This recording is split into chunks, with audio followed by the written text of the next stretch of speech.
¿Cómo vamos? ¿Todo bien?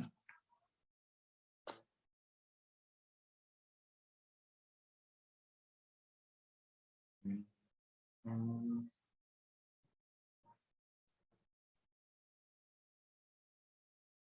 Ok, ahora sí ya los veo a todos. Bueno, la mayoría. Ok, el día jueves hicimos un repaso breve de la información más relevante con respecto a métodos uno. Quiero hacerles una pregunta, ¿verdad? Y quiero empezar haciéndoles el cuestionamiento si hasta aquí todo está bien. Si no quedó ninguna duda, todo lo que nosotros vimos fue muy básico desde el punto de vista de que ustedes ya al haber pasado por, por métodos uno, pues ya es información que deben de conocer. ¿Ok? Entonces, hasta aquí solamente quiero saber si hay alguna duda, alguna consulta con respecto a eso. ¿Estamos bien? No, si las dudas son en el examen. Ahí nadie se acuerda de nada y todo el mundo quiere preguntarle. Ok. Este, Mientras tanto, entonces, quiero que el grupo 4 y 5 se vayan preparando para compartir pantalla, porque son los dos grupos que quedaron pendientes de la información, ¿verdad? Del trabajo que se desarrolló el día jueves. En este caso es Fanny Vindel, Giovanna Ramírez y Yareni Salgado. ¿Ok? Ahorita tiene la función habilitada de compartir pantalla. Vamos a hacer la presentación de esos dos grupos y la segunda parte de la clase vamos a dedicarla para dar introducción al primer tema de la clase. ¿Ok? Hola, hola, ¿me escuchan? Yareni. Sí, yo voy a compartir pantalla sobre nuestro tema, el grupo 4. Listo. Ok, si quieren pueden ir apagando sus cámaras para poder, para que no vaya a interferir. ¿Pueden ver la pantalla? Sí, Sí. Muy bien, nosotros somos el grupo 4 y a nosotros nos tocó el diseño de investigación. Ustedes se preguntarán qué es un diseño de investigación. Venga y ustedes tengan una idea de lo que quieren investigar en el ámbito profesional o que quieren realizar cuando puedan realizar una tesis. Entonces deben de establecer un diseño de investigación. ¿Y a qué se refiere el diseño de investigación? Pues ya lo veremos. La primera interrogante, ¿qué es un diseño de investigación? La pregunta de oro. ¿Con qué se come eso? Bueno, el diseño de investigación se refiere al plan o estrategia concebida para responder a las preguntas de investigación. ¿Y qué es la pregunta de investigación? La pregunta que ustedes mismos se han formulado sobre un determinado tema que quieren investigar para una investigación o para su tesis. Esto implica seleccionar o desarrollar un diseño de investigación y adaptarlo al contexto que se desea investigar. Claro, el tema que vayan a investigar, es decir, la pregunta problema que les rodee en la cabecita, tiene que tener un diseño de investigación apropiado a ello. Si el diseño de investigación está bien concebido, claro, el producto final tendrá consecuentemente será bueno, porque en esto gira en torno todo, en qué tan bueno es el diseño de investigación y así se podrán ver resultados óptimos. Tipos de diseño de investigación. El primero es el experimental. El experimental a su vez se divide en un experimento puro, cuando los investigadores realizan experimentos para determinar el efecto de ciertas variables. El no experimental, que se divide a su vez en longitudinal y transversal. Estos no utilizan experimentos para hacer investigaciones, sino que más bien miden otros determinantes en la investigación. La pregunta, ¿qué es un experimento respecto al tipo de investigación experimental? El experimento es donde se manipulan de forma deliberada es porque es planeado, es decir, que se formulan hipótesis y estas hipótesis las quieren comprobar a través de ese experimento para medir sus efectos en las variables dependientes, que creo que todos aquí ya saben lo que es variable dependiente. Todo esto bajo el control debido. Claro, los experimentadores tienen cierto control sobre las variables que están investigando, sobre los efectos que piensan encontrar. Y claro, todo esto bajo un control. ¿Por qué? Porque estos tienen que tener cierta medida en que no haya demasiados sesgos del investigador. ¿A qué se refieren los sesgos del investigador? Que a veces como que alteran de forma inadvertida los resultados de su investigación. Esto debe de carecer de sesgos para que sea una investigación óptima. Los requisitos de un experimento puro. Manipulación intencionada de una o más variables independientes. Claro, como lo mencioné antes, es de forma deliberada que se manipulan las variables. Manipular es sinónimo de asignar valores a la variable independiente. Se asignan ciertos valores y ahí es cuando va a entrar el enfoque si es cualitativo o si es cuantitativo. La causa-efecto, aquí entra lo que es la investigación correlacional, de un efecto o una causa es procedente de otra, de una cierta variable. Esto se lleva a cabo con el propósito de, ¿qué? De analizar si una o más variables independientes afectan a la variable dependiente. Dícese que si se quiere realizar una investigación sobre los efectos del desvelo en los estudiantes, entonces se va a tomar un grupo control y un grupo experimental para ver si los efectos tienen los efectos del desvelo, si hay efectos negativos del desvelo sobre los estudiantes. Para eso se toma el grupo control y el grupo experimental. El segundo requisito. El número de variables dependerá del diseño de investigación por el que se haya optado. Esto siempre lo voy a recordar de método de investigación 1. No importa cuántas variables, ni no importa cuántas hipótesis hay en una investigación, esto no va a determinar la eficacia de la investigación y tampoco el tipo de hipótesis que se vayan a formular, sea nula, sea bivariada, multivariada, etcétera, sino que más bien esto va en son del tipo de investigación que estamos realizando y de lo que deseamos encontrar y claramente del tipo de investigación, como ya lo mencioné, si es exploratoria o si es de campo o es de otro tipo. El tercer requisito, que debe cumplir el control o validez interna de la situación experimental, el grado de confianza que se tiene de los resultados del experimento y se interpreten adecuadamente y sean válidos. Aquí entra de nuevo, si hay sesgos, la investigación no va a tener resultados óptimos, claramente, porque el investigador de forma inadvertida va a tener ese, ¿cómo les explico? Como que va a alterar esos resultados, pero no es que lo haga de forma directa o muchas veces sí, pero debe tener esta validez de que si alguien más va a revisar investigación, va a encontrar el 80% o bueno, en su totalidad los mismos resultados que el investigador. Por eso muchas veces se someten a prueba las investigaciones con otros investigadores para ver si se encuentran los mismos resultados. Y ahí es cuando se puede determinar si este estudio tiene validez o no. La tipología del diseño experimental. La tipología son, bueno, estas letras son con base al ¿cómo le explico? Es como un código, digamos, es un código que se le asigna.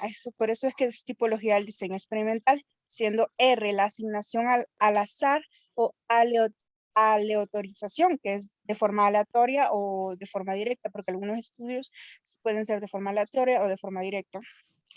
G, el grupo de sujetos, un grupo experimental o grupo control. El X, el tratamiento, estímulo o condición experimental. Ojo con esto, es básicamente lo que se va a realizar en el experimento, en la investigación experimental. O es la medición, qué tipo de instrumento se va a utilizar, si es cualitativo o si es cuantitativo. La ausencia del estímulo es si no hay un estímulo y se va a descartar dicha hipótesis o se va a reforzar o se van a crear nuevas hipótesis porque a lo largo de la investigación pueden surgir nuevas hipótesis. Y siendo el emparejamiento, si hay cierta relación entre el grupo control y el grupo experimental o no hay relación alguna. Diseños no experimentales, aquí donde entran los longitudinales y los transversales. Bueno, en estos se realizan sin manipular deliberadamente variables independientes. Bueno, aquí ven que hay una clara distancia entre el experimental y no el experimental, sino que no se manipulan las variables, sino que más bien se espera a ver qué se obtiene. Se basa en variables que ya ocurrieron o se dieron en la realidad sin la intervención, es decir, que aquel el experimentador no tiene como dice el dicho, no tiene ni ojo ni nada que hacer. Es conocida también como investigador esposo. Se divide en transversal y longitudinal, que vuelvo a recalcar. Los transversales se basan en variables que ya ocurrieron y que se dieron en la realidad, sin la intervención directa, y pueden ser exploratorios, se va a explorar en un determinado contexto para conocer esa situación, descriptivos, que se va a describir un determinado fenómeno, y correlacionales, la causa y el efecto de un determinado fenómeno. Okay. Aquí otra vez explica lo que es diseño exploratorio. Si se va a tomar ese giro, es comenzar a conocer una variable o un conjunto de variables. El diseño descriptivo, observar y describir las características que presenta una variable. Y el diseño correlacional o causal, que se describe la relación entre dos o más variables. Y ahí donde entran las bivariables, multivariables, etcétera, que son los tipos de variables que hay. Ojo, y que cabe también mencionar que al momento de realizar el diseño de investigación también se va a determinar la muestra. ¿Qué es una muestra? En la muestra debe ser específicamente de una determinada población. Estudiar una población completa sería demasiado costosa para los investigadores, por lo que no suele hacerse a menos que sea un presupuesto ilimitado, pero se toma una muestra con las mismas características de la población para que ésta sea fiable, para que la muestra sea fiable. Entonces, ¿y qué se va a determinar con la investigación y con el muestreo? Bueno, las características deben ser las mismas, como dije. Y asimismo, que si se pueden someter a comprobación en un futuro, esto debe ser igual tanto en la población muestra como en la población general, porque el muestreo se trata de expandir esos resultados. Y básicamente eso sería el diseño de investigación en términos teóricos. Pero si ustedes quieren realizar un diseño de investigación, primero deben de preguntarse qué voy a estudiar. Luego se establece la justificación, ¿por qué quiero estudiar esto? El planteamiento del problema, ¿qué es este problema y cómo afecta a la sociedad? Los objetivos, ¿qué pretenden ustedes alcanzar con esta investigación? Se establecen hipótesis si no es estudio exploratorio, y si es estudio exploratorio ya se van a ir formulando conforme exploran ese fenómeno, etcétera. Dependerá mucho del tipo de investigación que ustedes vayan a realizar, la formulación y la realización de un diseño de investigación, y eso sería todo por mi parte. Gracias. Perfecto, Yareni y Grupo 4, excelente trabajo, muy interesante la forma que fue muy concreto de brindar la información, sobre todo porque era una tarea bastante compleja. Excelente trabajo. Solo le voy a pedir que todavía lo comparta. Yo recibí sus correos electrónicos, los 5 grupos los recibí.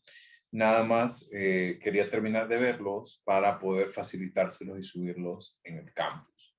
Entonces, nada más, algo importante que yo quiero empezar a que nosotros podamos hacer una diferenciación.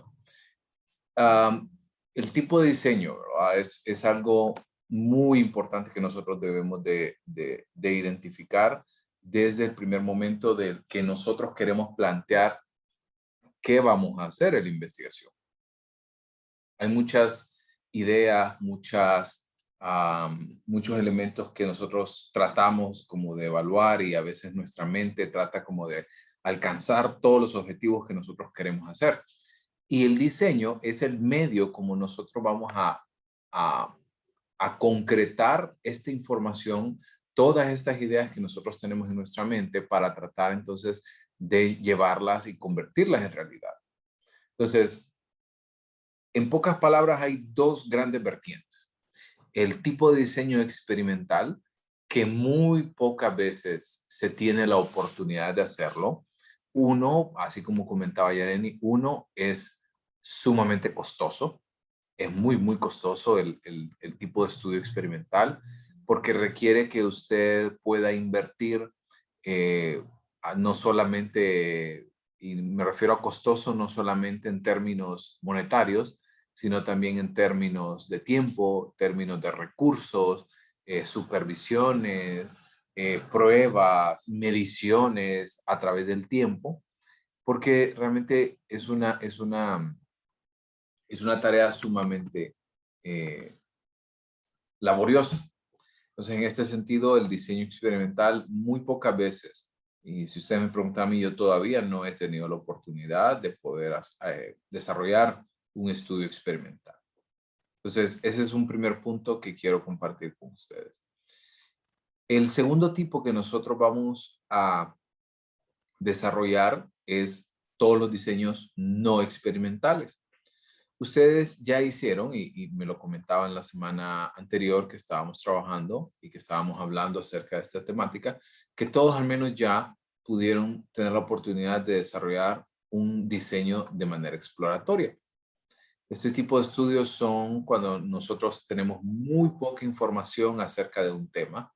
Por ejemplo, ustedes recuerdan hace 2 años más o menos, o 1 año y medio, 1 año, 8 meses, cuando todo este tema de pandemia empezó, ¿verdad? Y no había como una claridad realmente de cómo hacer el tratamiento, qué funciona, qué no funciona. Incluso ahorita hay muchos debates con respecto al tipo de tratamiento que nosotros podemos tener, cuáles son los mejores medicamentos, qué deberíamos de atacar primero, entre otras cosas. Entonces, ese es aplicado a nuestra realidad. Ese es el mejor ejemplo que nosotros podemos tener en cuanto a temas exploratorios. Luego, un diseño descriptivo puede ser el elemento de cómo se alcanzó a desarrollar el cuadro clínico ahorita durante la pandemia, ¿verdad? ¿Qué tipo de sintomatología era la más frecuente presentada en este tipo de virus y en toda la enfermedad y el desarrollo que puede tener? Y finalmente, un estudio a nivel correlacional. Nosotros podemos establecer, por ejemplo, ustedes recuerdan cuando al inicio se hablaba mucho de que las personas con enfermedades crónicas eh, eran más propensas a poder complicarse y a poder, pues, tener el fatídico fin. Entonces, ¿pero por qué? ¿De dónde se sacaron esos datos? ¿Por qué se llegó a esa conclusión? ¿Qué creen ustedes? Quiero leerlos al chat también.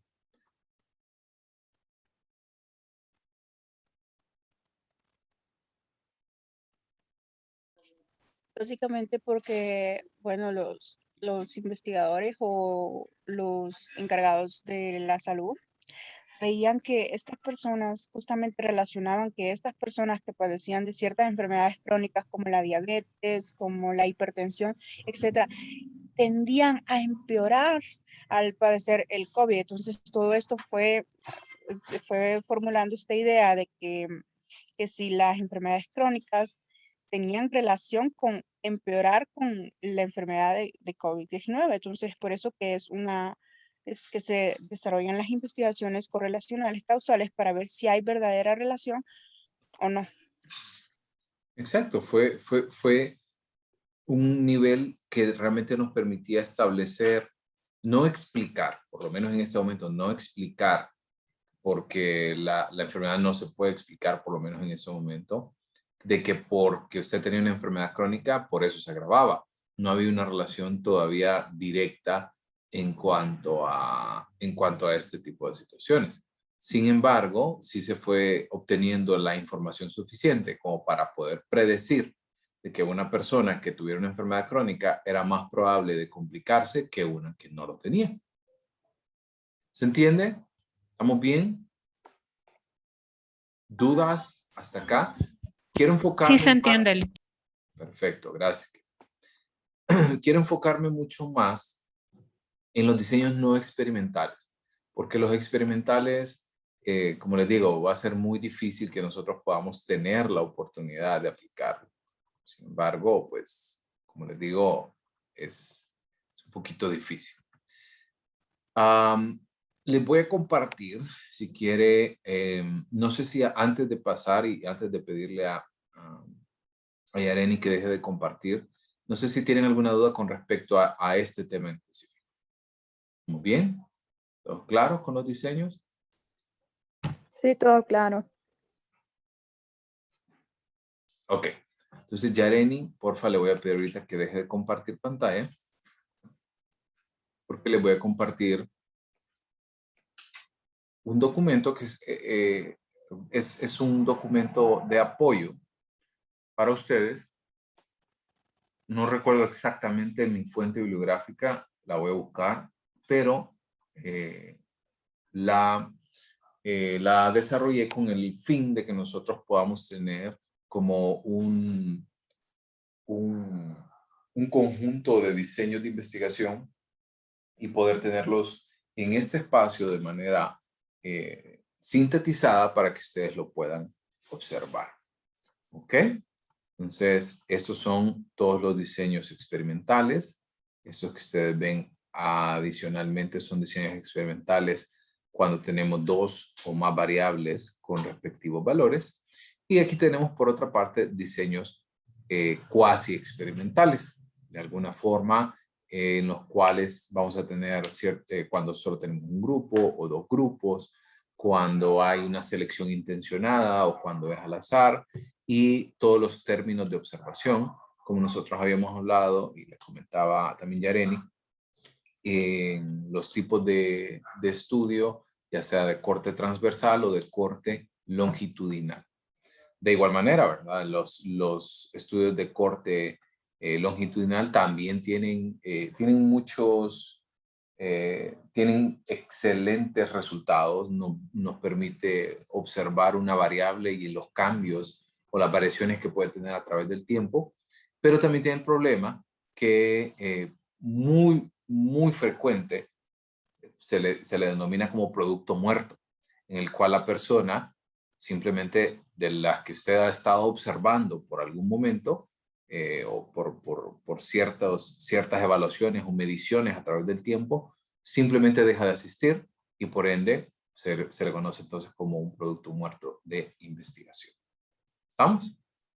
Entonces también les voy a pasar estas 3 imágenes para que ustedes las puedan tener. ¿Ok? ¿Duda? ¿Todo bien? Listo. Ok, gracias al grupo número 4. Y pasamos al último grupo 5, que está compuesto por, aquí está, Alan Ávila, Elena Rivera, María José Flores, Victoria Mercado y Vivian García.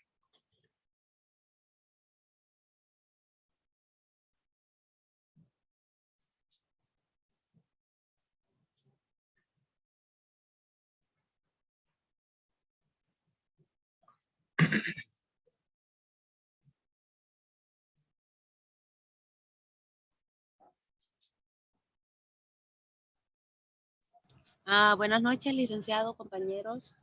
En este caso, nuestro grupo presenta la muestra y pues debemos destacar que toda investigación debe asegurar transparencia, posibilidad de ser criticada y replicada. Por lo tanto, debe estar clara la referencia a la población estudiada. La función básica de una muestra es determinar de parte de una realidad en estudio, población o universo. Debe examinarse con la finalidad de hacer inferencias sobre dicha población.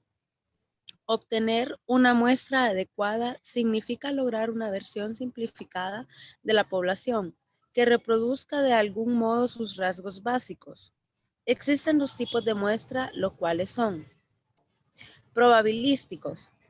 Todos los elementos de la población tienen la misma posibilidad de ser escogidos para la muestra y se obtienen definiendo las características de la población y el tamaño de la muestra, y por medio de una selección aleatoria o mecánica de las unidades de nuestro análisis. No probabilísticos. La elección de los elementos no depende de la probabilidad, sino causas relacionadas con las características de la investigación o los propósitos del investigador.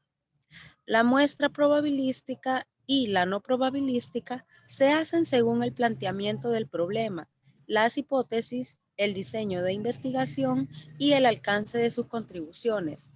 Las mediciones en el subconjunto nos darán estimados precisos del conjunto mayor. La precisión de dichos estimados depende del error en el muestreo, que es posible calcular con la siguiente fórmula llamada Taro-Yamane. Como ven, es, n, que sería la muestra, igual a n entre NE 2 más 1, que sería el error. Bueno, en la parte de abajo lo explica mejor, que obviamente n es muestra, n minúscula, perdón, n mayúscula sería población o universo, y la e sería el nivel de error aleatorio. Marco muestral. Este es un marco de referencia que nos permite identificar físicamente los elementos de la población, así como la posibilidad de enumerarlos y seleccionar las unidades muestrales, como por ejemplo los archivos y los mapas. Entre otros tipos de muestreo tenemos muestrear por racimos. La unidad de análisis indica quiénes van a ser medidos, es decir, los participantes o casos a quienes en última instancia vamos a aplicar el instrumento de medición. La unidad muestral en este tipo de muestra se refiere al racimo por medio del cual se logra el acceso a la unidad de análisis. Ventajas y desventajas del muestreo. Ventajas. Su utilidad radica para determinados diseños de estudio que requieren no tanto una representatividad de una población, sino una cuidadosa y controlada elección de casos con ciertas características específicas. Desventajas. Presenta dificultad para fines deductivos cuantitativos, cuando la generalización o explotación de resultados hacia la población es una finalidad en sí misma. No es posible calcular con precisión el error estándar, es decir, no podemos determinar con qué nivel de confianza hacemos una estimación.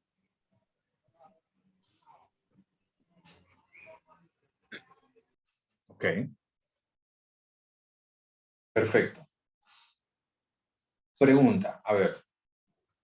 Siento que quiso como salir rápido ahorita de toda la información. Vamos paso a paso. Regresemos al punto inicial. Empecemos por hablar un poco acerca de la importancia de la muestra. Eso es, empecemos por ahí. Antes de que hablemos qué es muestra, antes de que nosotros hablemos de cuáles son los elementos, tenemos que destacar cuál es la importancia. Y le hago la pregunta al grupo, ¿por qué es tan importante que nosotros tengamos una muestra bien elegida? Y aquí no solamente es Vivian, sino también todo el grupo puede participar.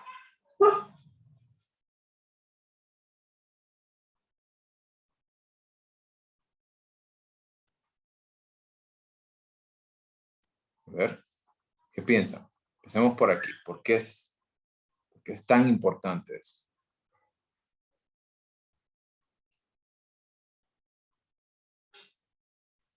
Ok, imagínense que ustedes quieren estudiar los efectos del COVID en, posterior a la enfermedad y qué efecto puede tener respecto a las capacidades cognitivas. ¿Ok? ¿Estamos bien? ¿Se entiende? ¿Qué efecto tiene el haber sobrevivido a este virus y tener, o si esto tiene algún impacto o no dentro de las funciones cognitivas? ¿Ok? Entonces, ¿qué es lo primero que necesitamos? Necesitamos personas que hayan tenido COVID y que obviamente hayan sobrevivido. ¿Por qué no puedo estudiarlo en personas que no hayan tenido COVID?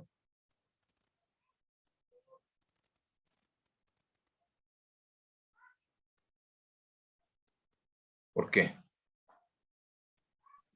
Los efectos no serían los mismos. Exacto, no es parte o no forma parte de las características que yo quiero estudiar. Como que yo quisiera decir que quiero estudiar los efectos del embarazo por ejemplo, la lactancia o el proceso que tiene la lactancia materna en los niños, y pues obviamente aunque parte del estudio tiene que ser mujeres que dieron el proceso de lactancia materna, porque ellas son las únicas que pueden amamantar. Aunque yo quisiera involucrar a un hombre, pues no tiene esa característica. Entonces, la muestra determina qué es lo que nosotros, bueno, en primer lugar, qué es lo que nosotros queremos estudiar. Y la muestra debe de contar con esas características. Dice Angie Rivera que no han vivido la experiencia. Jasmine, que no sería una investigación con las conclusiones deseadas. O Paola Montoya, que dice que no sería válida la respuesta. Exactamente, porque estamos hablando de validez. Realmente se mide lo que se tiene que medir. Entonces empezamos por ahí. En un segundo punto, tenemos que comprender que existen algunos elementos que tienden a utilizarse de manera indistinta. A veces se utiliza el concepto de población y muestra al mismo tiempo, o se habla a veces de universo y muestra y tiende a utilizarse de manera indistinta. Entonces, en la presentación, en la diapositiva número 1, tienen un gráfico que delimita cuál es la diferencia entre muestra, unidades de análisis y población o universo. Por ejemplo, lo primero que tenemos que hablar es que la población o universo son todas aquellas personas que están involucradas de alguna manera en la variable que nosotros queremos medir. Por ejemplo, regresando al ejemplo de las mujeres que utilizan lactancia materna de manera exclusiva. Entonces, todas las mujeres forman parte del universo, pero no todas pueden formar parte de las unidades de análisis, porque necesita el requisito, obviamente, de tener un bebé para poder contar dentro de ese elemento de lactancia materna. Entonces, las unidades de análisis se convierten entonces en mujeres lactantes y posteriormente la muestra forma parte entonces de ese elemento en específico que nosotros queremos buscar. Y dependiendo si queremos que sea un muestreo probabilístico o no probabilístico, va a ser el método de elección, que ya lo vamos a ver más adelante. ¿Estamos? ¿Estamos bien hasta acá? Ok. Entonces, la muestra va a ser ese subgrupo de las unidades de análisis y ese subgrupo de la población de interés en el cual nosotros vamos a para lo cual nosotros vamos a recolectar los datos. Obviamente nosotros debemos de definir y de delimitar con suma precisión qué es lo que nosotros queremos evaluar para así entonces buscar la muestra apropiada. Ahora bien, con respecto a si queremos que sea probabilístico o no probabilístico, en pocas palabras, ¿cómo definirían ustedes, dejando de lado este resumen que ustedes han hecho, grupo 4, grupo 5, cómo definirían un muestreo probabilístico y un no probabilístico?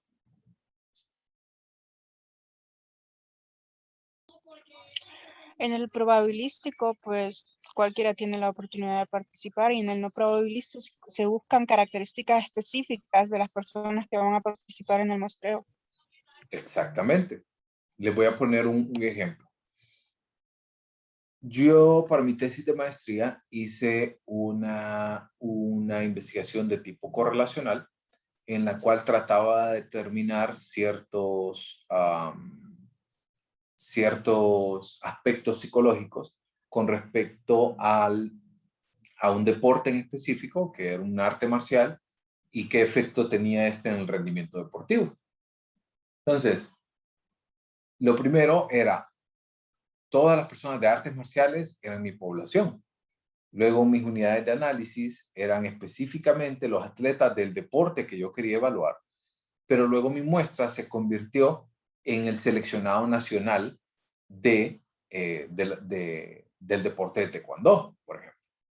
Entonces, ahí ya no todos tuvieron la oportunidad de participar, porque la selección nacional es delimitada con base a ciertos criterios. y se deben de cumplir ciertos elementos para poder formar parte de ese grupo.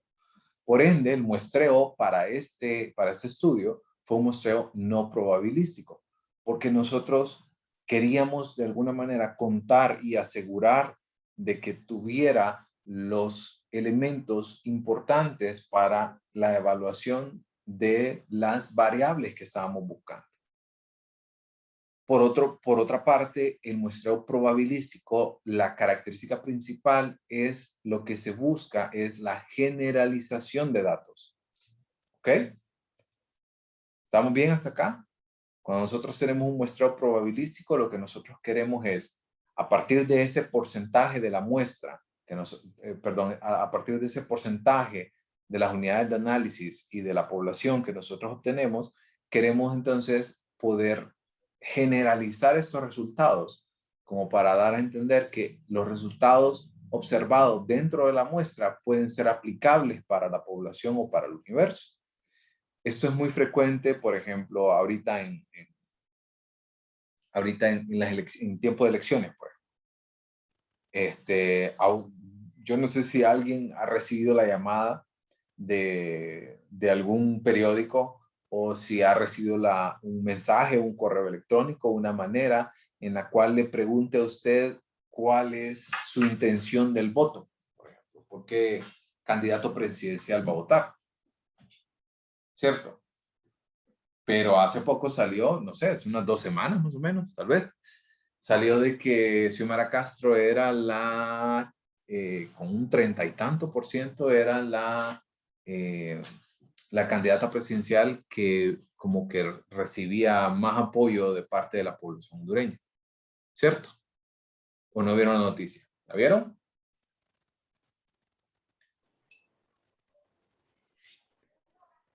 Yo no la vi. No, licenciado. La voy a buscar. La voy a buscar y se la voy a poner en el campus. Es más, hasta la voy a buscar ahorita. Bien. Entonces, obviamente ahí no llamaron a todas las personas para decir, para tener esos resultados, pero lo que tuvieron fue una muestra que no especifican cuál es la muestra. Okay. Y le voy a compartir pantalla un segundo. Regálenme el control, porfa. Voy a dejar de compartir ahorita. ¿Ok? Entonces, esto es de hace 5 días. Elecciones generales, encuesta favorece, miren cómo se muestra. La encuesta favorece a Xiomara Castro, disposición a votar en las elecciones generales, según una empresa mexicana. Plantea que el 31.8% de Xiomara quiere votar por Xiomara Castro, un 30.9% por Nasri, un 15.8% por Salvador y 9.3% por Yari. Entonces, si ustedes ven por acá toda la información, le dice cuándo fue evaluada y con una muestra de 1,000 personas. A partir de eso, sacaron estos datos. ¿Qué opinan? ¿Qué opinión tienen acerca de esto? Y vean abajo la lectura que dice casi 700,000 electores menos para las votaciones. Por ahí no recuerdo bien el dato exacto de cuántas personas estarán habilitadas para este proceso electoral, pero creo que son como 2 millones, una cosa así. ¿Qué opinan que saquen este tipo de información con 1,000 personas de posiblemente 2 millones de votantes?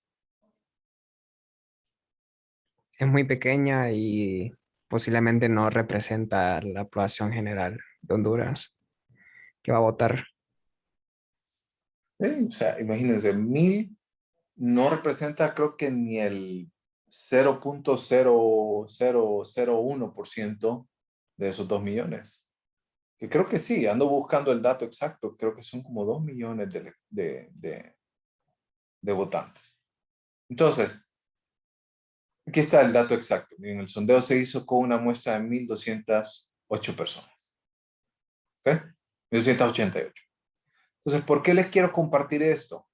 Porque si hay algo que es más, lo vamos a empezar a ver el día de hoy, es que la idea de que ustedes tengan estas habilidades a nivel de análisis es que ustedes puedan comprender, puedan leer información y puedan sobre todo tomar una postura a partir de este tipo de comunicaciones. Yo vivo en una casa donde frente a la casa hay un negocio y en ese negocio llega todo tipo de personas. Y entonces, hablando un poco con la persona encargada, él me hizo el comentario acerca de esta noticia. Me llamó la atención y me dijo, uy, pero no creo que todo el mundo vaya con Xiomara. Entonces, vean lo que me dice, no creo que todo el mundo vaya con Xiomara. Entonces, cuando yo digo todo el mundo, voy a ver qué tipo de muestreo hicieron, de dónde sacaron esos datos, cómo los obtuvieron, no lo dice la noticia, y me da a entender de que este tipo de información trata obviamente más bien de desinformar a la población. Entonces, por eso es la importancia de que ustedes tengan este tipo de herramientas en su caja como profesionales para poder entender cuál es la tendencia, para poder entender cuál es la información y qué nos están tratando de transmitir con esta información. ¿Vamos? ¿Yareni? Yo pienso que más bien utilizaron un enfoque no probabilístico y no tomaron mucho en consideración o sea, la muestra que obtuvieron, o sea, fueron personas así al azar y casualmente todas dijeron que iban a votar por Xiomara, entonces yo pienso eso, ¿verdad? Que pudo haber sido eso, que afectó estos resultados finales. Creo que tuvieron que tener en cuenta más factores que esos para poder decir o afirmar tan vehemente que Xiomara es la próxima presidenta, porque es lo que quisieron afirmar con esa noticia. Sí, por lo menos de alguna manera quisieron como generar una tendencia a través de esto. Pero ahora que ustedes ya tienen la información, ¿verdad? Imagínense, obviamente nosotros no podemos simplemente decir que no, que este tipo de muestreos son muestreos válidos y que los resultados que nosotros obtenemos de aquí son replicables, porque no lo son. Porque en primer lugar debe de cumplir con ser un muestreo probabilístico, o sea, que sea representativo de la población y sobre todo que tenga el método de elección apropiado. Por aquí, si ustedes recuerdan, se habla de cómo elegir. Hay programas, hay softwares, hay, por ejemplo, si usted tiene que, para que sea una muestra representativa del país, tiene que tomar en cuenta todos los municipios, todos los departamentos, debe de tomar en consideración barrios, colonias, invasiones, de donde viene toda nuestra población para la elección y para los elementos de votación, debe de tomarse en consideración este tipo de elementos.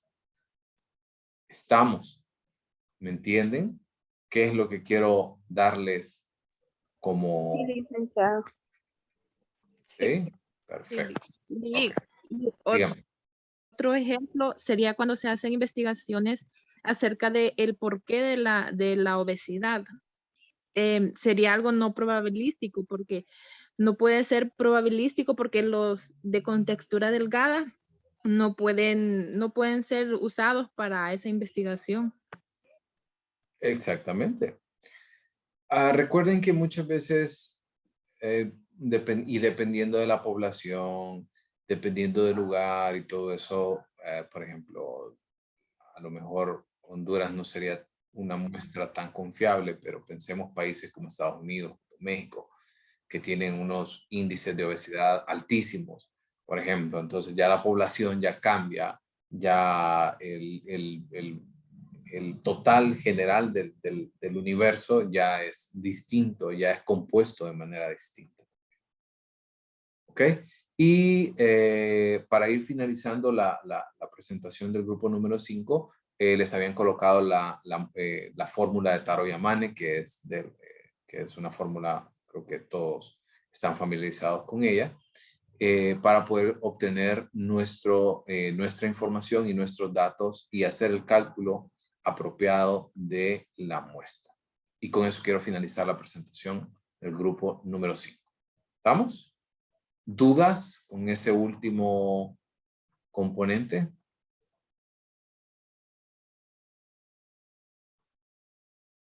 Perfecto. No. Excelente. Perfecto. Ok. Les quiero hacer una pregunta. Faltan 10 para las 7. ¿Les parece si avanzamos en la presentación del capítulo introductorio y nos tomamos el descanso al final? Mejor.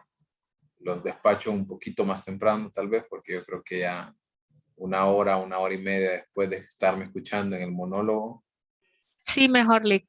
El final. Ok. Perfecto. Entonces voy a iniciar a compartirles pantalla. ¿Ok?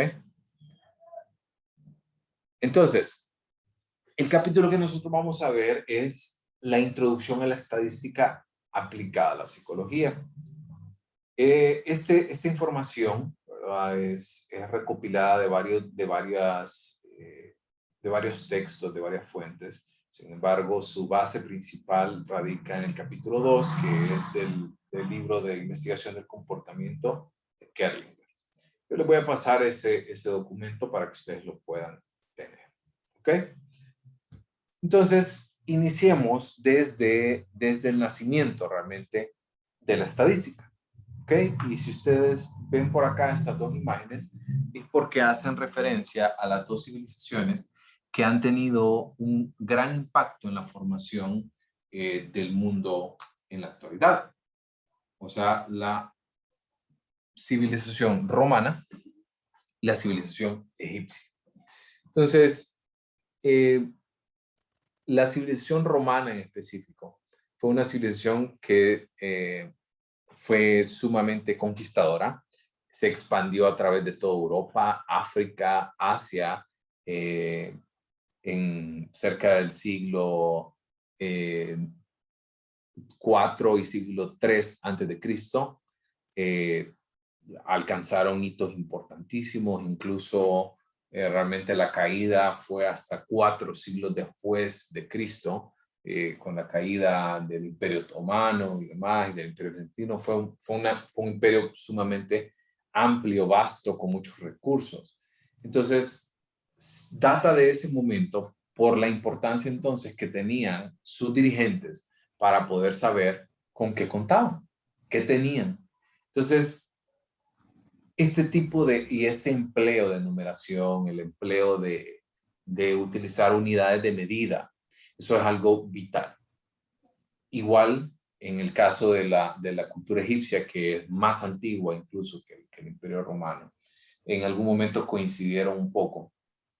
Sin embargo, es importante que ustedes consideren la relevancia histórica que tuvo estas dos civilizaciones. No quiere decir que las otras civilizaciones como la griega, como la maya, como la inca, que también tuvieron un impacto, incluso, por ejemplo, la civilización maya utilizó el cero antes que cualquier otra civilización, incluso cuando fuimos colonizados, es la palabra socialmente apropiada, pero realmente cuando fuimos saqueados, asesinados y demás en la época preconquista, realmente el estudio, ¿verdad?, de la civilización maya se dio cuenta de que utilizaba la unidad cero como una medida válida.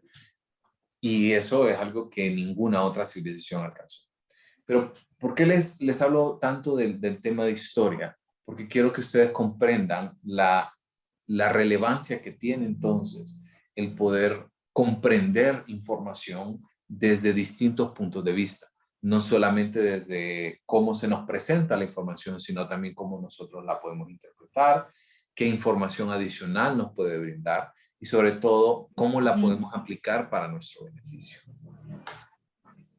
A partir de esto entonces, ¿verdad? Y de todos los elementos que les acabo de comentar, surgen dos niveles de competencias. O sea, surgen dos campos grandes donde nosotros nos vamos a enfocar principalmente, que radica desde esta época antigua, pero que todavía tiene importancia en la actualidad. El primer nivel de competencia nace y se utiliza para poder resumir información recogida.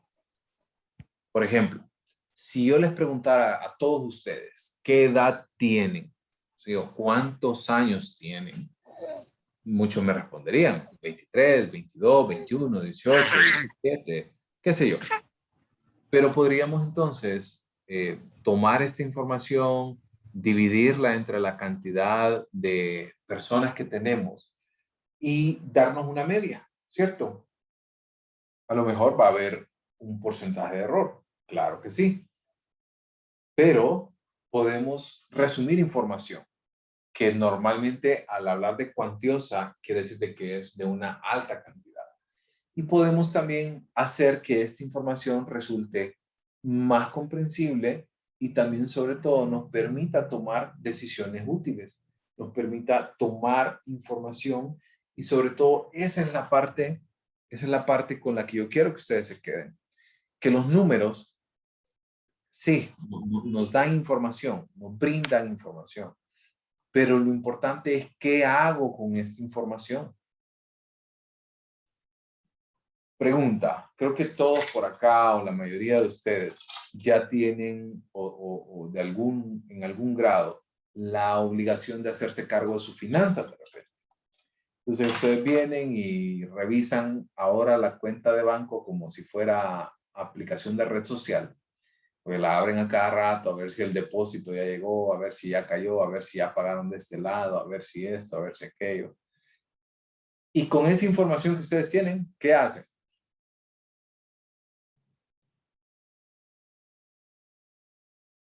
Tener un En mi presupuesto, Lick.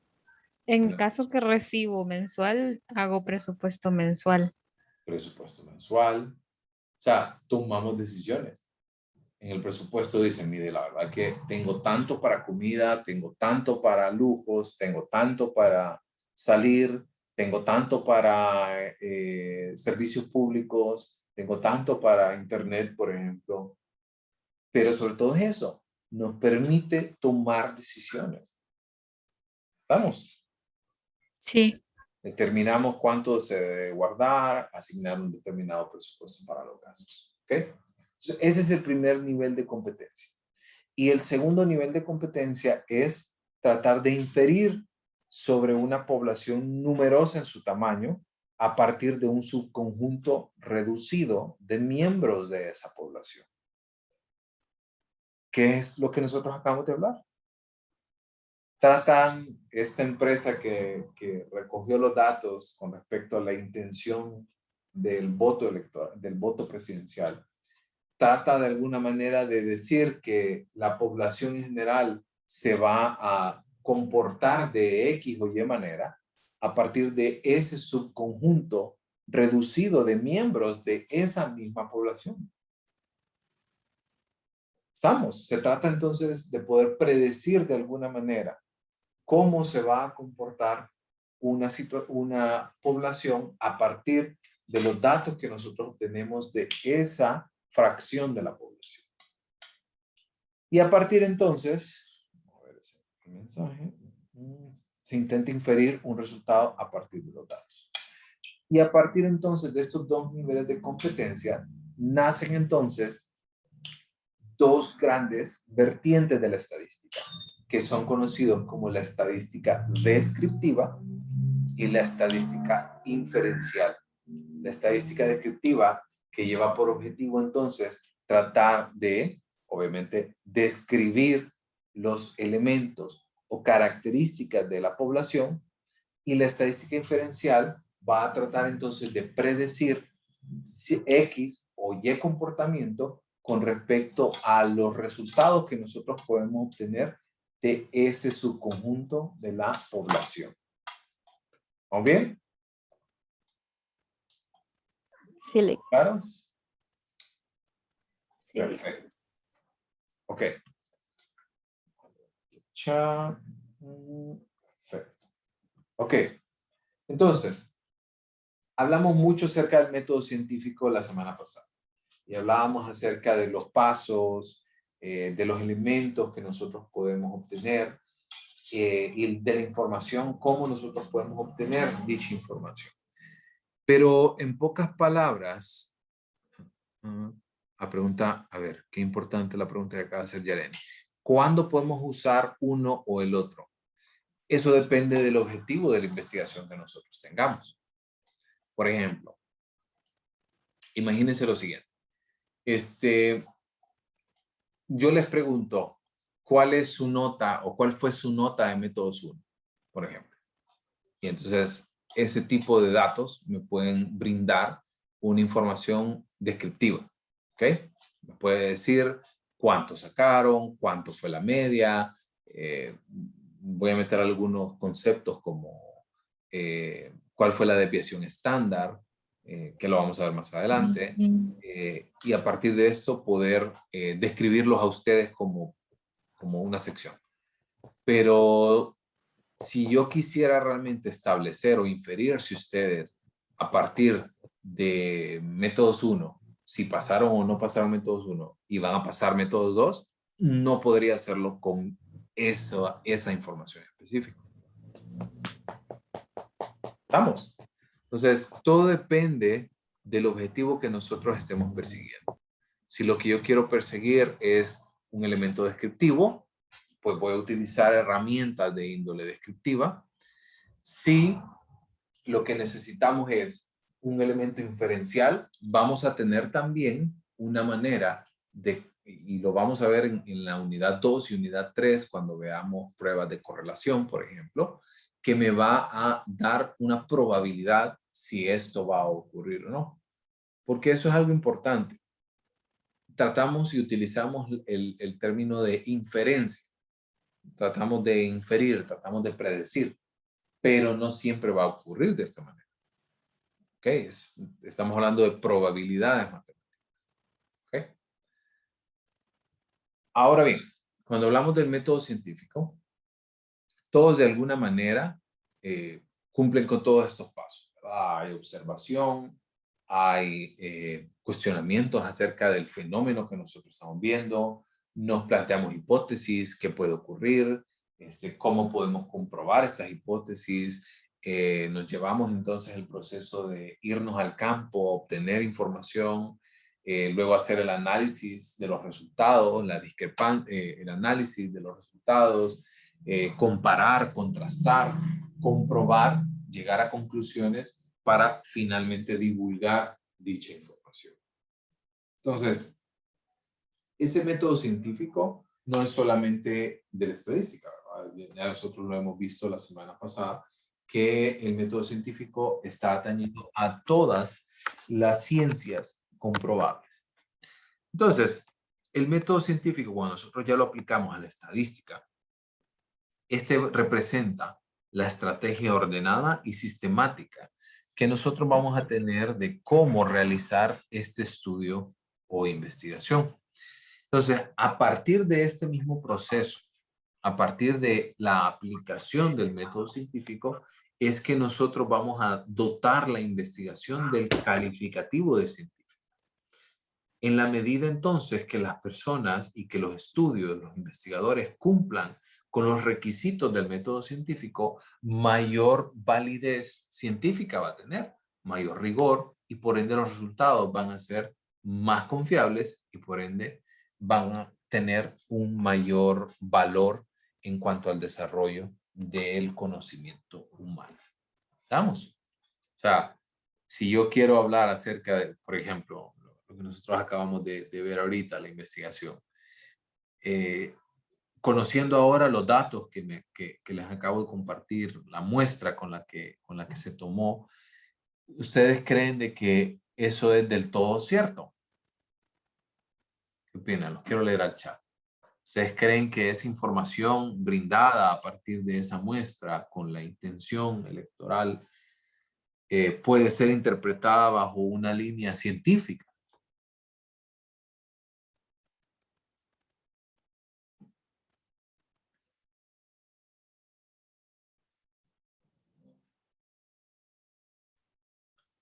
El chat. No, es corta información, más bien parece especulatorio, totalmente. Totalmente. Paola, le falta información. A ver, quiero oír otras personas. A ver. Quiero oír a Giovanna. ¿Qué opina Giovanna?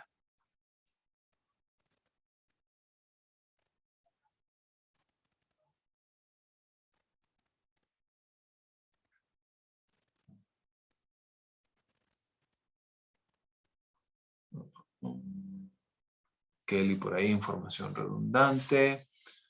¿Qué opina Kenzie?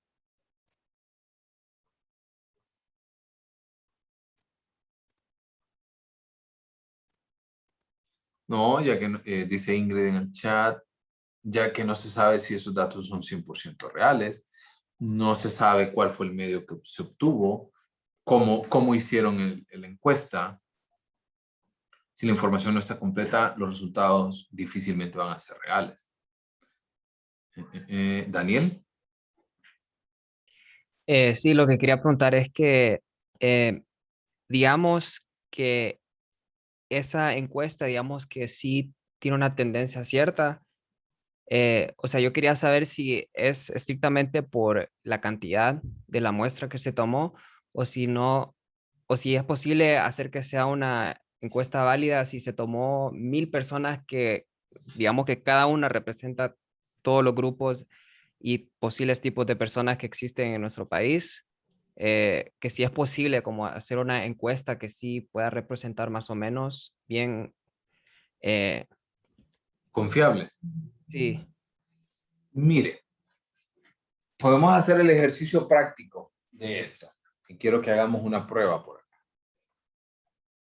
Ok, tienen por ahí a mano la... Tienen por ahí a mano voy a poner por acá, la fórmula de Taro Yamane. Un segundo, que aquí está. Entonces, vamos a hacer un ejemplo rápido de más o menos cuántos, pero necesito que alguien, si me pueda ir averiguando, cuál es la carga electoral para este año. ¿Cuántos votantes hay en Honduras 2021? A ver si alguien puede ayudarme también. Mm, mm.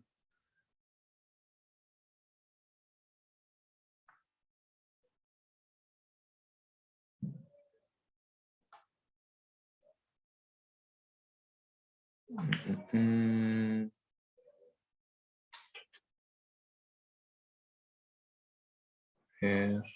¿Alguien encontró algo ahorita?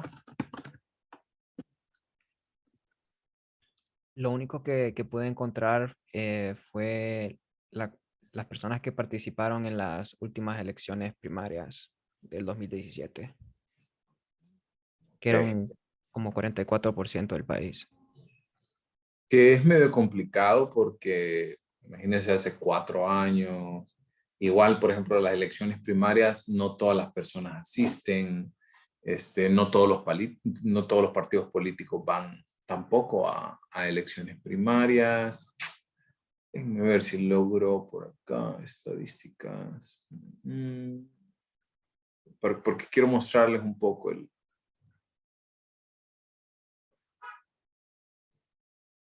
Ok.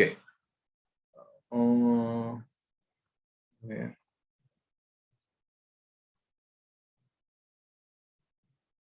Porque sí quiero que tengamos esa oportunidad de que ustedes hagan ese análisis.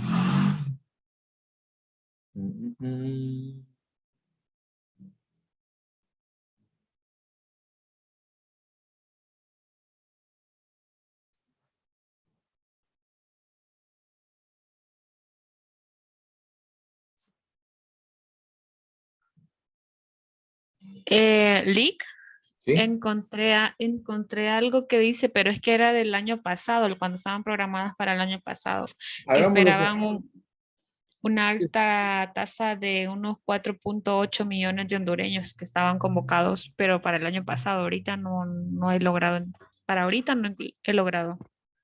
Ok, vamos a ver. Pareció escuchar las noticias 2 millones el censo de la nueva identidad. Pienso que los 18,000 y fracción de habitantes que hay en el país hay que buscar cuántos pudieron haber votado ese año. Yo creo que, yo recuerdo por ahí que lo que comentaban ahorita de que el censo estaba por ahí en los 2 millones. Pero, revisemos. Podemos hacer como un dato rápido como una información rápida con las votaciones primarias. A ver por acá. Ok, por acá.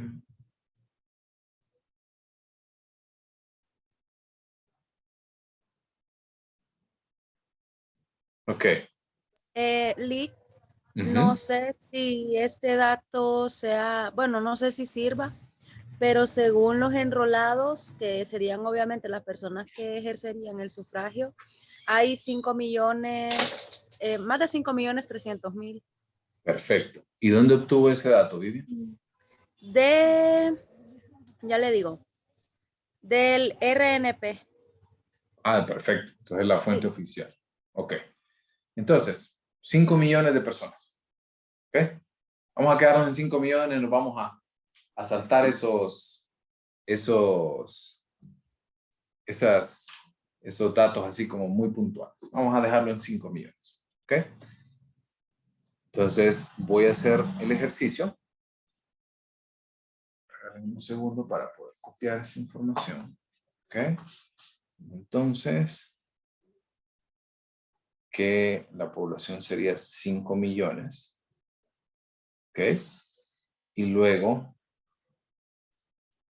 vamos a dividir eso en la población al error.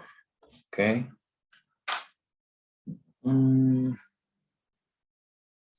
Encontrar artículo 5.009.322. Perfecto. Vamos a hacerlo con 5 millones para que sea más. ¿Ok? Entonces, para calcular la N, voy a un poquito más grueso. Así. Para calcular la N, tenemos 5 millones. ¿Ok? Y vamos a tomar el error, porque recuerden que en la parte baja nosotros colocamos, ¿verdad? La población de nuevo, ¿verdad? Que sería 5 millones de nuevo, por el grado de error. Vamos a poner el grado de error más grande, que es el 0.09. ¿Ok? Ese es el error que nosotros vamos a poner. Y permítanme que voy a realizar el cálculo con la calculadora científica. Déjenme un segundo. Entonces, vamos a dividir entonces los 5 millones. Si quieren, ustedes también lo pueden hacer. 5 millones exactos lo voy a poner.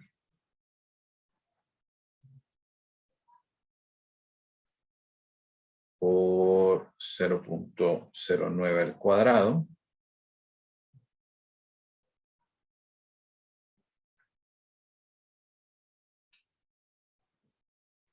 Aquí está. Por 0.09 al cuadrado.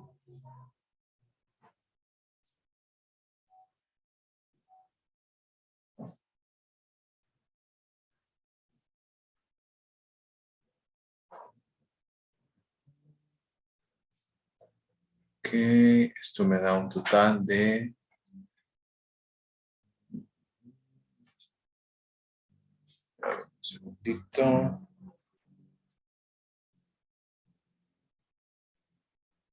40.500 más 1, 40.501 y dividimos los 5 millones entre 40.500.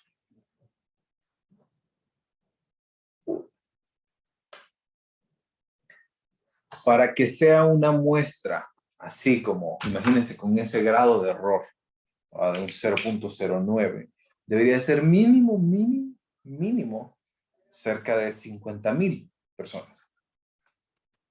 ¿Ok? Entonces, ¿por qué estamos haciendo este análisis? Porque la pregunta que hacía Daniel, ¿es posible que estas 1.000 personas sean representativas de los 5 millones que van a votar? Probablemente no. Quizás sea cierto que la mayoría de los que recibieron los datos y que llenaron la pregunta o la encuesta que se les hizo, y a lo mejor sí, ese porcentaje es real, es cierto, pero no podemos tomar en consideración porque no cumple ni siquiera con los errores muestrales más bajos que pueden existir. Entonces, por ende, es sumamente difícil poder hacer este tipo de análisis y decir que no, que sí, que vamos a tomar esto en consideración y que va a ocurrir de X o Y manera, simplemente por el hecho de tomar estos tipos de datos, porque realmente no ocurren de esta manera. Justamente eso pensé, que la muestra fue demasiado corta a la población, fueron muy pocas personas. Entonces, respondiendo a la pregunta de Daniel, totalmente. Es probable de que el instrumento y las personas contestaron de la mejor manera posible y que los resultados son reales, sí. Ahora, la pregunta es, ¿estos datos pueden ser replicables? ¿Pueden brindar información y pueden ser sobre todo generalizables? Totalmente no. ¿Ok? Entonces, a eso vamos. Entre más riguroso se vuelve nuestro proceso de estudio, más real y mayor cantidad de información nosotros vamos a poder obtener de este tipo de valores, sobre todo considerando el rigor, considerando que nosotros buscamos y que utilizamos los instrumentos más adecuados para hacer este tipo de evaluaciones. Si lo atribuyéramos a una pequeña parte de la población, es probable que sí, pero no de la población general.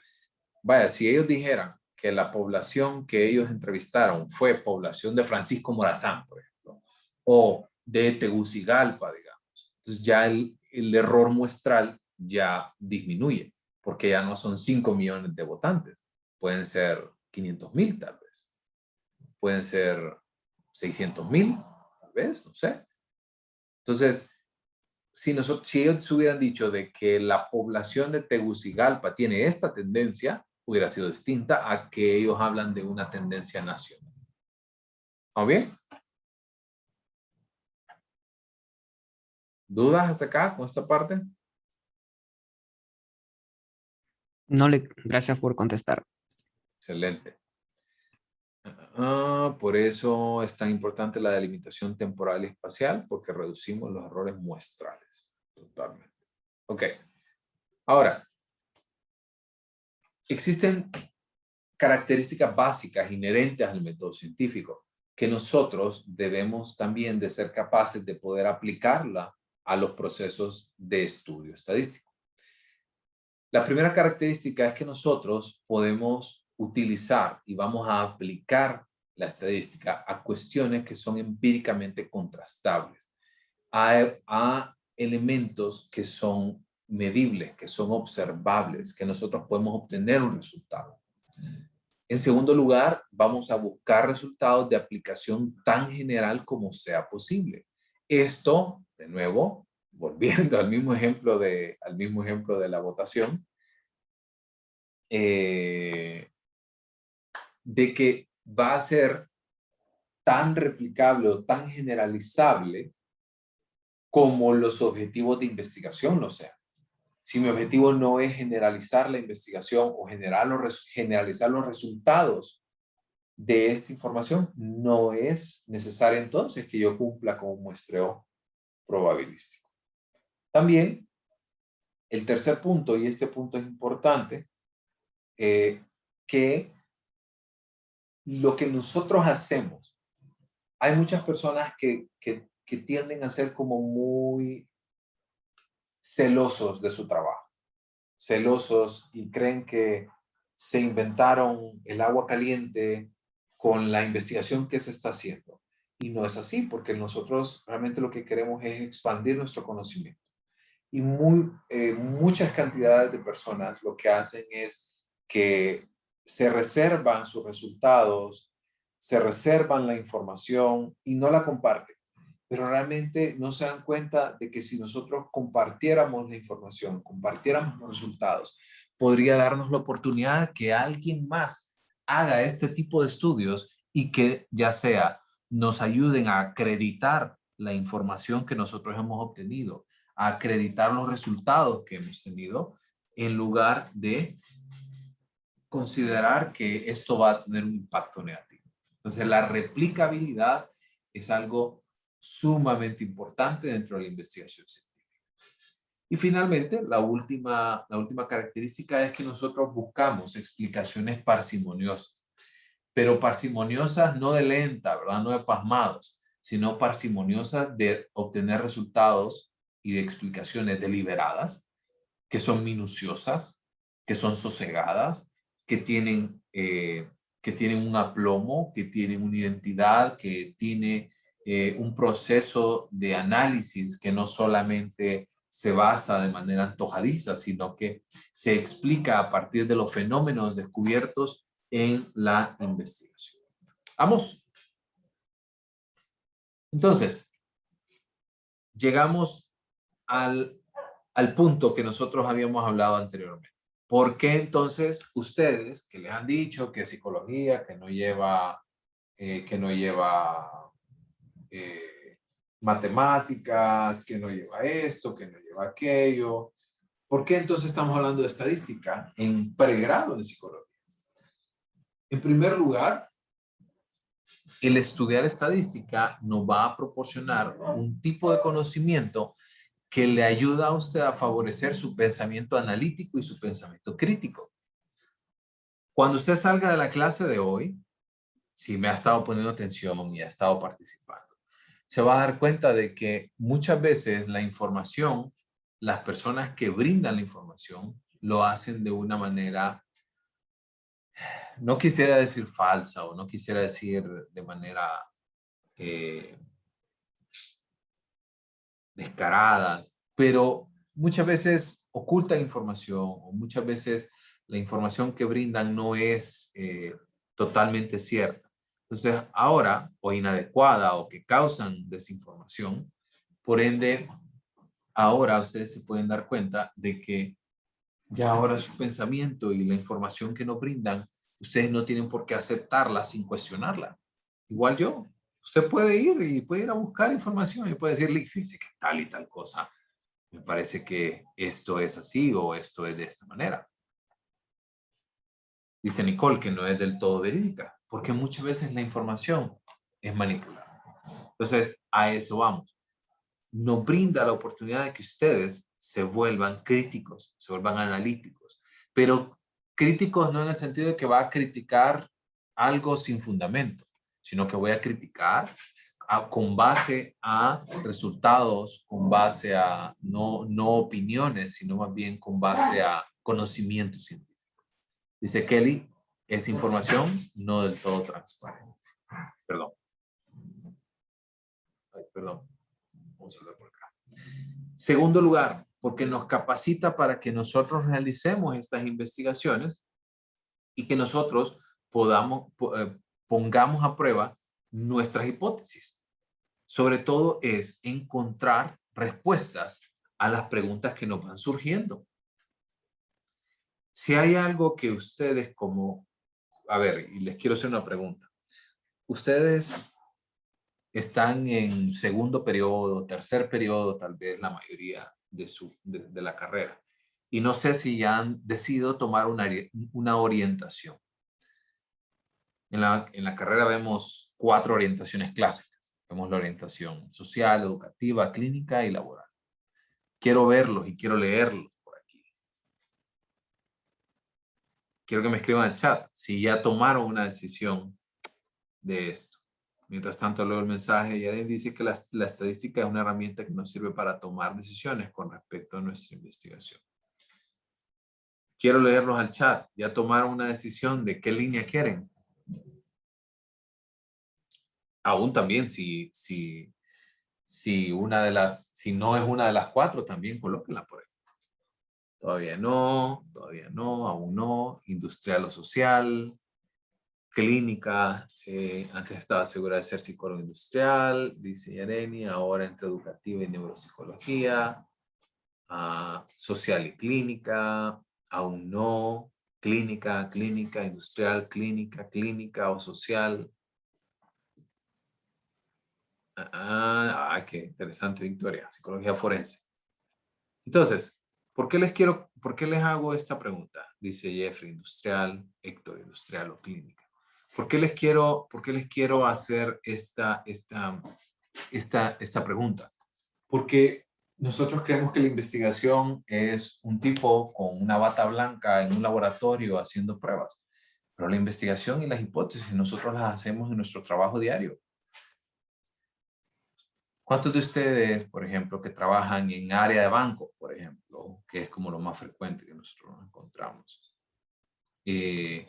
Nos encontramos con personas que de repente encuentran una manera más eficiente de hacer su trabajo. Y empezó por todo el tema del método científico. Y usted dijo, yo creo que observo que hago esta tarea de X o Y manera, pero yo creo que si lo hago de esta manera, podría obtener mejores resultados. Y lo pone a prueba, esa hipótesis, y luego compara los resultados y toma sus decisiones. Y dice, sí, es mejor así, es mejor de la manera X que de la manera Y. O si usted, por ejemplo, se va al área clínica y usted dice que quisiera comprobar la eficiencia que tiene un cierto tratamiento o una corriente teórica en algún trastorno mental. O, por ejemplo, nosotros no somos, no podemos medicar, pero queremos, por ejemplo, evaluar la eficiencia que tiene X o Y medicamento en cuanto al tratamiento de ciertos estudios o de ciertos trastornos, o de ciertos hábitos alimenticios, o de ciertos hábitos en general. Exacto.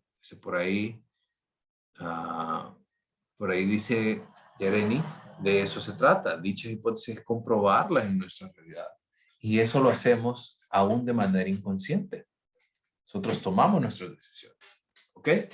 Y finalmente, porque es crucial que nosotros tengamos conocimientos básicos de estadística para poder leer publicaciones, leer, por ejemplo, ahorita lo que acabamos de leer, notas de prensa, artículos en revistas especializadas, informes de investigación. Si ustedes me preguntan a mí, mucha de la información que yo aprendí cuando yo era estudiante ha ido quedando desactualizada, porque simplemente van surgiendo mejores métodos, mejores técnicas, mejores maneras de hacer las cosas como se hacían antes. Ustedes no han llegado a las clases todavía de conducta normal, pero cuando yo estudié con el DSM-4 y 4 años después, 3 años después, salió el DSM-5. Y ya ahorita dentro de poco, y también estudié con el CIE-10, y ya dentro de poco va a salir el CIE-11, que es el Manual de Clasificación Internacional de Enfermedades.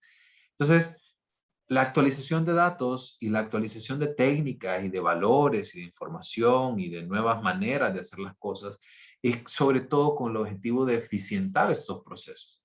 Y si usted no comprende la base teórica y la base estadística detrás de estos cambios, entonces lo va a aceptar de repente y va a hacer los cambios necesarios para poder implementarlo, pero no va a entender el porqué, el espíritu detrás de esa implementación. Por ende, entonces, nosotros debemos de entender que la especialización que nosotros tengamos tiene un impacto en lo que nosotros queremos hacer y en nuestro desempeño como profesionales. Y cierro la presentación, ya casi voy cerrando, con un mensaje que pone Yareni, que por eso no debemos dejar de aprender. El aprendizaje no acaba, el aprendizaje evoluciona. ¿Ok? Y por aquí nos vamos a quedar. ¿Ok? Y vamos a enseñar entonces sus cámaras.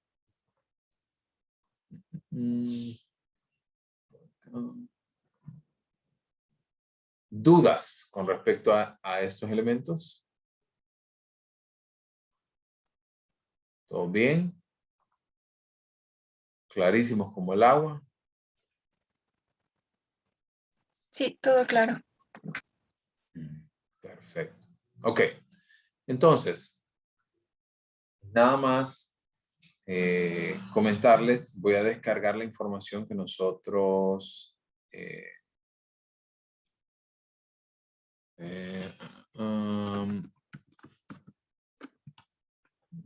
ok. Entonces, la información que nosotros obtuvimos durante la semana anterior, que fue lo que ustedes han trabajado, eso se lo voy a descargar y se lo voy a subir al campus para que ustedes vayan avanzando en esto. Lo que me lleva al siguiente punto es, hoy ya vemos 28, yo creo que ya estamos la mayoría. Estaba revisando en el campus que oficialmente somos 30. Por ahí de repente hay algunas personas que puede ser que les falle el internet, qué sé yo.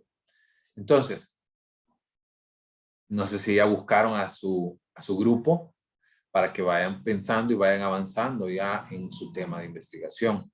¿Ok? Porque quiero que el próximo jueves dediquemos los últimos 15 minutos de la clase para que ustedes me comenten un poco acerca de la idea de investigación que tienen. Recuerden, ese proyecto de investigación es un poco más de 1/3 de su nota. Entonces, es algo que ustedes van a empezar a trabajar desde ahorita. ¿Ok? Búsquenlo, busquen a su grupo, son tríos. Si por ahí me quedan algunos volando, de repente una pareja o algo así, vemos qué solución encontramos. Creo que va a ser más fácil que ustedes se puedan organizar en el grupo de WhatsApp. No sé si todos están inscritos en el grupo de WhatsApp o todos están añadidos, para que si no están todos, por favor alguien pueda colocar el enlace del grupo en el chat y se puedan organizar de manera más eficiente. ¿Ok? Perfecto, dice el Paola que ya la mayoría están organizados y por ahí el mismo jueves vamos a ver si por ahí van quedando algunos otros en el aire. Entonces, si no hay más dudas, nos vemos el día jueves, al mismo horario. Cualquier duda, consulta, con gusto me escriban al correo. Pórtense bien. Feliz noche. Gracias, Buenas noches a todos. Gracias, Lick. Feliz noche, gracias.